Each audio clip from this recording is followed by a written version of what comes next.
यूं ही अपने घर की छत पे खड़ी मैं देख रही हूँ हवा के संग संग धुने हुए उजले से बादल, शौक शरीर और फुर्तीले बच्चों की मानिंद आगे पीछे दौड़ रहे हैं।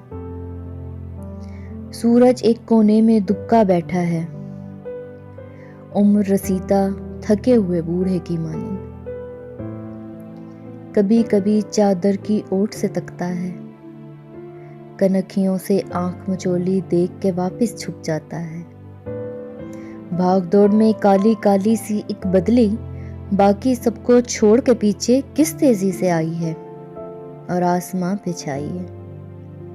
इस बदली ने अपनी धुन में नन्ही नन्ही मोती जैसी बेरंग उजली बूंदों की एक बरखा सी बरसाई है। मेरा आंचल भीग रहा है, मोती मेरी मांग में आकर चमक रहे हैं।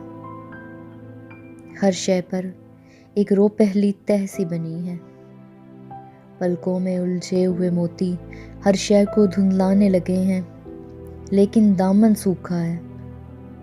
ओस फुआर सी नन्ही बूंदें छूकर भी दामन तो भीग नहीं सकता।